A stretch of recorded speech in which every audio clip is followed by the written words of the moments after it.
Hi, I'm Andrew Strome, and today I'm going to introduce you to bench planes, which are an essential part of any woodworker's toolkit.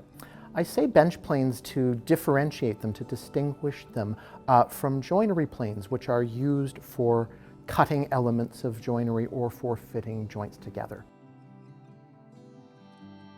Planes are an ancient family of tools. The earliest planes we've got a physical record of were excavated at Pompeii. Those are Roman planes, and they're little changed in form over the centuries.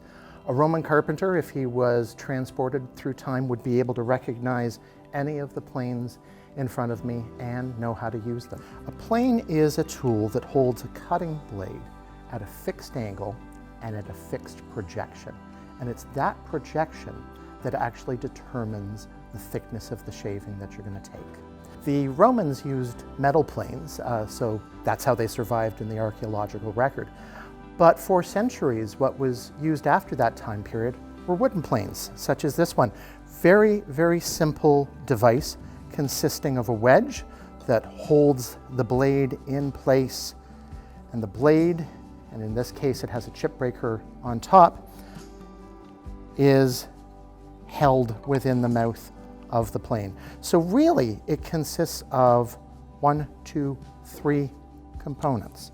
As I said, these were used for centuries until the late 19th century, when a man named Leonard Bailey came along and pretty much standardized the metal plane as we know it today. So this is a vintage Stanley Bailey metal plane, and you can see that, like the wooden plane, it's got a blade that's held at a fixed angle, but instead of a wedge, it's got this device called a lever cap, and that's what holds the blade in place. Traditionally, woodworkers have used planes of a range of sizes for smoothing and flattening wood. The length of the plane is directly related to the accuracy and flatness of the surface that it produces. So a longer plane, such as these two, is going to produce a flat, level surface, because what happens is the length rides along the high spots of the wood, and the blade removes those high spots progressively down until you obtain a level surface.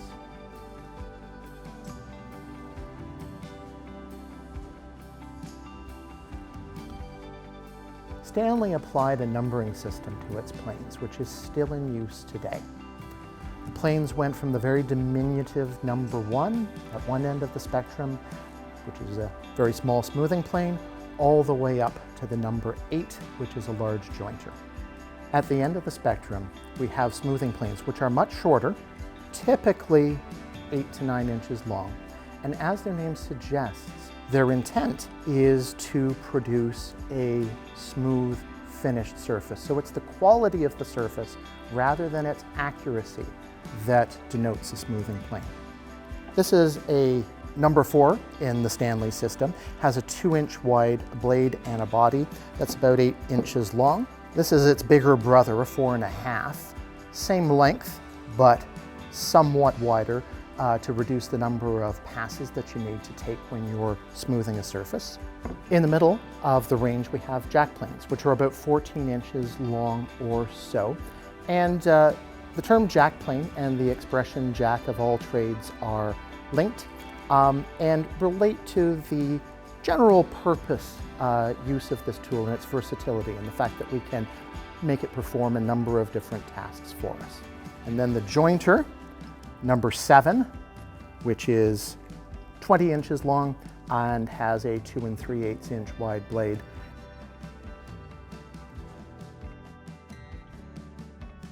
So this has been a very basic overview of bench planes.